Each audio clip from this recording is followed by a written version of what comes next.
दिल्ली समेत देश के कई हिस्सों में स्वाइन फ्लू के मामले लगातार बढ़ रहे हैं। बढ़ते मामलों को देखते हुए केंद्रीय स्वास्थ्य मंत्री और दिल्ली के स्वास्थ्य मंत्री ने एक उच्च स्तरीय समीक्षा बैठक की। बैठक में क्या निर्देश दिए गए हैं, देखिए इस रिपोर्ट में। राजधानी दिल्ली समेत देश के कई हिस्सों में H1N1 यानी कि स्वाइन फ्लू के मामले बढ़ रहे हैं।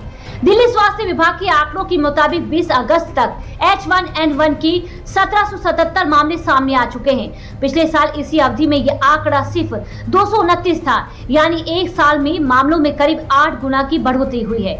H1N1 इन्फ्लुएंजा ए वायरस का एक प्रकार है। आम बोलचाल में इसे स्वाइन फ्लू कहा जाता है। हालांकि ये कोई नया वायरस नहीं है और मौसमी फ्लू का हिस्सा ही है।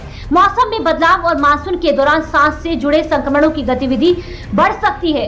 ज्यादातर मरीजों में फ्लू आराम और उचित देखभाल से ठीक हो जाता है, लेकिन कुछ लोगों के लिए यही संक्रमण गंभीर भी हो सकता है। यानी हर संक्रमित व्यक्ति के लिए खतरा एक जैसा नहीं है।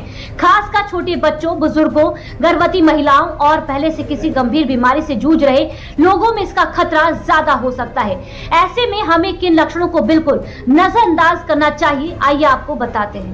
तेज बुखार, लगातार खांसी और गले में खराश, सीने में दर्द, अत्यधिक कमजोरी, मांसपेशियों और जोड़ों में तेज दर्द, शरीर में पानी की कमी, लगातार बिगड़ते लक्षण, हाई रिस्क मरीज की तेजी से बिगड़ती हालत। वहीं दिल्ली में स्वाइन फ्लू और अन्य मौसमी बीमारियों के बढ़ते मामलों को देखते हुए केंद्रीय स्वास्थ्य मंत्री दिल्ली के स्वास्थ्य मंत्री डॉक्टर पंकज सिंह ने एक उच्च स्तरीय समीक्षा बैठक की। बैठक में क्या निर्देश दिए गए हैं, एक बार देख लेते हैं। बैठक में सभी सरकारी और निजी अस्पतालों को स्वाइन फ्लू के मरीजों के लिए अलग आइसोलेशन वार्ड तैयार रखने के निर्देश दिए गए हैं। वहीं अस्पतालों में वेंटिलेटर, ऑक्सीजन, समर्थित बेड और पर्याप्त टेस्टिंग किट की उपलब्धता की भी जांच की जाए। इसके अलावा एंटीवायरल दवाओं और अन्य आवश्यक जीवन रक्षक दवाइयों का पर्याप्त स्टॉक सुनिश्चित करने को कहा गया है। वहीं CDMO और जिला सर्विलांस अधिकारियों को इन्फ्लुएंजा जैसी बीमारी पर निगाह रखने के निर्देश जारी हुए। गंभीर तीव्र श्वसन संक्रमण के मामलों पर पैनी नजर रखने के भी आदेश दिए गए हैं। फिलहाल कोई नया H1N1 स्ट्रेन सामने नहीं आया है, फिर भी हाई रिस्क समूह के लोगों को